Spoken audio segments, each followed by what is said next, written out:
माय नेहा कोणाची पर्स होई हो हे?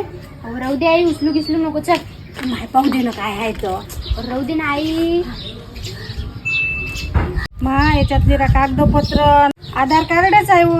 कोणाच्या कामाचे कागदपत्र असतील त्या आधार कार्डावर फोन नंबरही आहे. चल मी फोन लावतो त्याला. दे बरं ते फोन.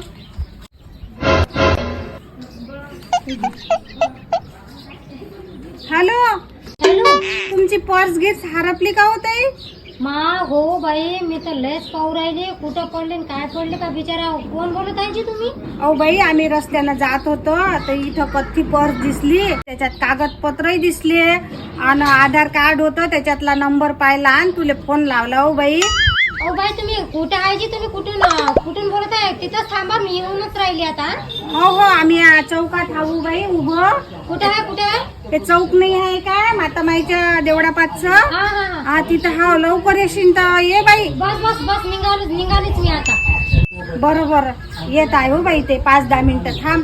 कागद कामाचे असतील ना बाई तिच्या. चांगली तरी उभी राह बाई. ओ बाई, तुम्हीच आहे का? मला फोन लावला. हो तुझी बाई का हे पास? होजी माय थैजी. ओ बाई, याच्यात 5,000 होते, ते काढून घेतले आणि कागदपत्र ठेवून दिले. मग 5,000 रुपये द्या यातले लवकर. तुम्हीच घेतले असाल, तुम्हीच फोन केला मला आणि कागदपत्र आणि हे परत दाखवू राहिले, पैसे कुचकून ठेवून राहिले. घे, तुला पहिलेच म्हटलं होतं की फोन नको करू म्हणून. भलायचा जमानाच नाही यायला. हो बाई, काय खोटी बोलतो व तू. निरा रिकामी तर पर्स होती. कागदपत्र तुझे महत्वाचे असेल म्हणून मी फोन केला तुले.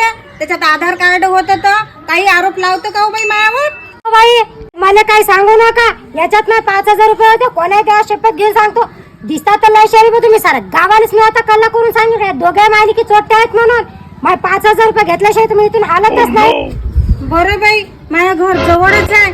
चल तुले आता माझ्याजवळ तर 5,000 रुपये नाही. हा पण चल तुले देतो बाई. अशी कल्ला नको करू. चल. कल्ला नको करू. 5,000 रुपये होय ना.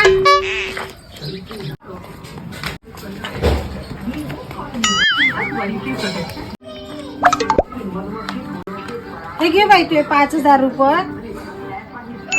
हे पैसे काय फुकटचे नाही म्हणला. माझ्या मेहनतीचे वाय. देऊन तर अशी राहिली का जसं भीक देऊ राहिली. No.